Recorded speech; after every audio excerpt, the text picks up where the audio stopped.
শ্রদ্ধা ও অভয় চিরদিনের জন্য বাড়ি ছেড়ে চলে গেল। তবে কি এবার ত্রিপাঠী পরিবার ভাঙতে চলেছে? হ্যালো গাইস, কি অবস্থা সবার? আশা করি প্রত্যেকে আপনারা অনেক ভালো আছেন।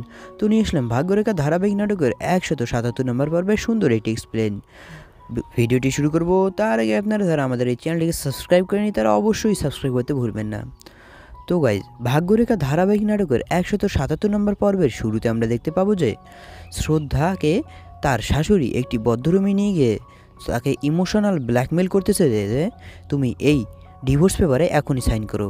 ঠিক সেই সময় অভয় এসে পেছন থেকে জিজ্ঞেস করছে, মা তুমি শ্রদ্ধাকে কিসে সাইন করার জন্য বলছিল? এই কথা শুনে তার মা বিরক্ত হয়ে সেখান থেকে চলে যায় এবং শ্রদ্ধার হাতে তাদের ডিভোর্স পেপার দেখে চমকে যায় অভয়। অভয় এই বিষয়ে শ্রদ্ধার কাছে জানতে চাইলে শ্রদ্ধা অভয়কে জড়িয়ে ধরে সেখানেই কাঁদতে থাকে। অভয়েরও বিষয়টি বুঝতে বাকি থাকে না যে অভয়ের মা অভয়ের সাথে কি করতে যাচ্ছিল।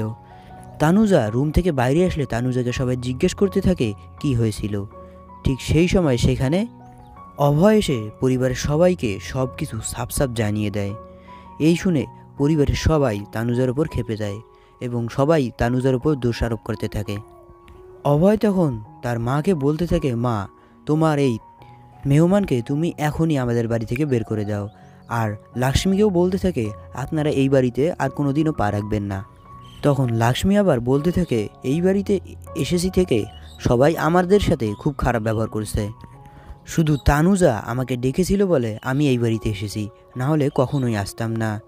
তানুজার হয়ে ক্ষমা চেয়ে অভয়ের বাবা তাদেরকে এই বাড়ি ছেড়ে চলে যেতে বলে। তানুজা এই কথা শুনে খুব ক্ষেপে যায় এবং বলতে থাকে লক্ষ্মী এই বাড়ি থেকে কোথাও যাবে না। এই কথা শুনে অভয় বলে ওঠে, তোমার মেহমান যদি এই বাড়ি থেকে চলে না যায় তাহলে আমি আর শ্রদ্ধা এই বাড়িতে থাকবো না। শ্রদ্ধা ও আমি এই বাড়ি ছেড়ে এক্ষুনি চলে যাব। এই বলে অভয় নিজের রুমে গিয়ে নিজের ব্যাগপত্র সব গোছাতে থাকে এই বাড়ি ছেড়ে চলে যাওয়ার জন্য। এই দেখে অভয়ের মা অভয়ের রুমে যায় এবং শ্রদ্ধাকে বলে বাইরে চলে যেতে।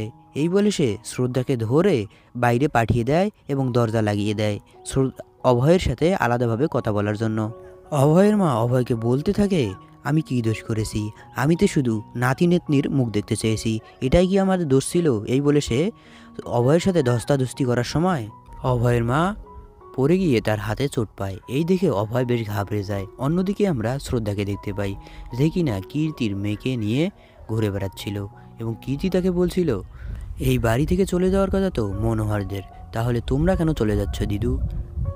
এই বলে সে কীর্তির কোলে তার মেয়েকে দিয়ে সেখান থেকে চলে যায়। একটু পর আমরা দেখতে পাই সেখানে পায়েল এসে উপস্থিত হয়েছে।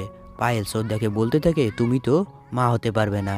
এই বলে সে শ্রদ্ধাকেও অপমান করতে শুরু করে এবং বাচ্চাটিকে নিয়ে টানা হেঁচড়া করতে শুরু করে। এই দেখে শ্রদ্ধা পায়েলকে একটি চড় মারে বসে। ঠিক সেই সময় পায়েল খুব রেগে গেলে তার মা এসে তাকে সামলিয়ে নেয়, কিন্তু পায়েল শ্রদ্ধাকে হুমকি দিয়ে সেখান থেকে চলে যায়।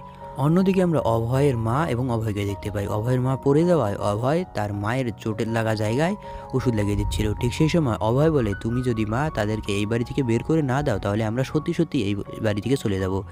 এই বলে সে তার ব্যাগপত্র গুটিয়ে পরিবারের সবার কাছ থেকে বিদায় নিয়ে সেখান থেকে চলে যাওয়ার জন্য বেরিয়ে পড়ে। তো গাইজ, এই ছিল ভাগ্যরেখা ধারাবাহিক নাটকের 177 নম্বর পর্বের আপডেট। আর 178 নম্বর পর্বটি দেখতে হলে অবশ্যই চ্যানেলটিকে সাবস্ক্রাইব করতে ভুলবেন না। আর এতক্ষণ আমাদের সাথে থাকার জন্য অসংখ্য ধন্যবাদ।